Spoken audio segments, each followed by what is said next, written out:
কুড়িগ্রামে বেশিরভাগ কোরবানির গরুর যোগান দেয় চরাঞ্চল। ঈদকে সামনে রেখে লাভের আশায় হাটে গরু নিয়ে ভিড় করছেন চরাঞ্চলের পশুপালনকারীরা, কিন্তু ক্রেতা স্বল্পতায় এখনও জমেনি বেচাকেনা।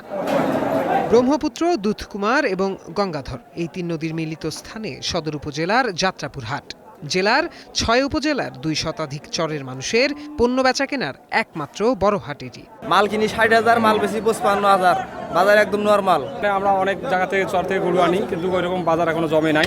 গরু বিক্রি করার মতো ক্রেতা এখনো পাচ্ছেন না ব্যবসায়ীরা। তবে ঈদ যত এগিয়ে আসবে হাটে ক্রেতা উপস্থিতি বাড়বে এবং ব্যবসা ভালো হবে বলে আশা পশু ব্যবসায়ী ও হাট ইজারাদারদের। এবার আমরা 2টা গরু ঈদে বিক্রি করার জন্য পালছিলাম, তা বাজারে নিয়ে আসছি।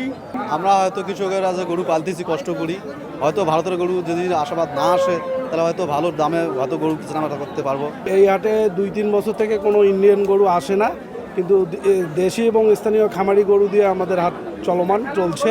আমরা আশা রাখছি সারা বাংলাদেশ থেকে ক্রেতাগণ আমাদের হাটে আসবে। চরাঞ্চলের চারণভূমিতে প্রাকৃতিকভাবে পালিত গরুর মাংস খাদ্য হিসেবে নিরাপদ বলে জানালেন জেলা প্রাণী সম্পদ কর্মকর্তা। কুড়িগ্রাম জেলায় আমাদের চাহিদার তুলনায় অধিক সংখ্যক আমাদের পশু প্রস্তুত আছে।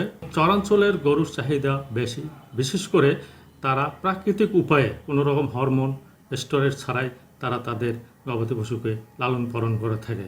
জেলায় এবার ঈদকে সামনে রেখে 1,14,000 গরু পালন করা হয়েছে, যার 70 ভাগই হয়েছে চরাঞ্চলে। এখন কুড়িগ্রাম।